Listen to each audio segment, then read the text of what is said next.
Israel গংদের হতবাক করে দিয়ে ১৮০টি ভয়ঙ্কর ক্ষেপণাস্ত্র ছোড়ে ইরান। কেঁপে ওঠে সারা ইসরায়েল, সারা দেশে বেজে ওঠে সাইরেন, শুরু হয়ে যায় দৌড়াদৌড়ি। অপ্রতিরোধ আয়রন ডোমও আটকাতে পারেনি এমন অতর্কিতে হামলাকে।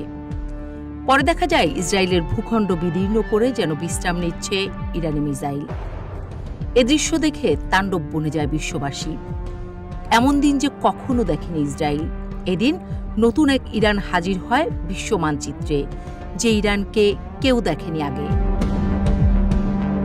গেল অক্টোবরে ইসরায়েলে এমন ভয়াবহ আক্রমণের পর ইরান জানত যে পাল্টা আক্রমণ আসছে। আক্রমণ ঠেকানোর প্রস্তুতি নেয় ইরান, কিন্তু ইরানের এমন বিধ্বংসী হামলার পর ইসরায়েলের প্রত্যাঘাত ছিল সামান্যই।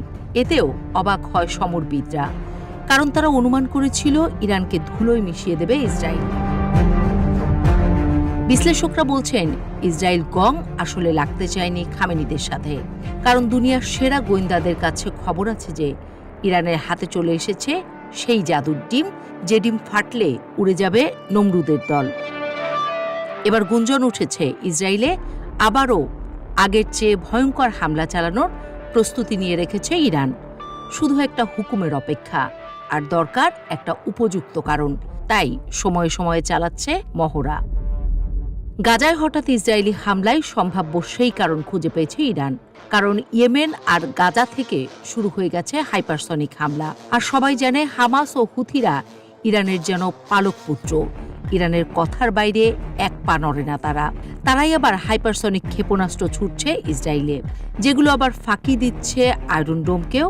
আবারও বাজছে সাইরেন, আবারও সেই দৌড়াদৌড়ি। বিশ্লেষকরা বলছেন সেই সময় হয়তো এসে গেছে।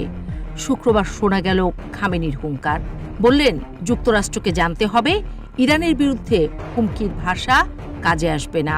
তাদের ইরানি জাতির বিরুদ্ধে কোনো খারাপ কাজ করা থেকে বিরত থাকা উচিত, অন্যথায় তারা ভয়াবহ পরিণতি ভোগ করবে। যুক্তরাষ্ট্রকে ইরান ছাড়া এমন করে কে কবে বলেছে? এর চেয়ে স্পষ্টভাবে আর কিভাবে বোঝাবে ইরান? ইরানের সুউচ্চ পর্বতশ্রেণীর নিচে এক রহস্যময় জগৎ বানিয়ে রেখেছে ইরান।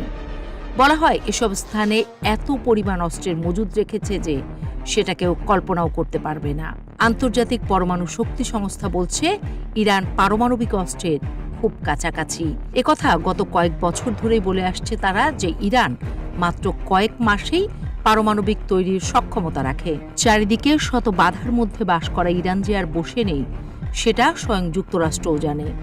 আর তাই গলার সুর নরম করে ট্রাম্প ইরানের সাথে আলোচনার প্রস্তাব দেয়। কিন্তু ইরান ট্রাম্পের মুখের উপর না করে দিয়ে বলে, আলোচনায় বসবো না, যা খুশি করো। তখন আর কারো বোঝার বাকি থাকে না কিছু। এদিকে রাশিয়া সরাসরি এসে দাঁড়িয়েছে ইরানের পাশে, বলেছে নিজেদের রক্ষার পুরো অধিকার আছে ইরানের।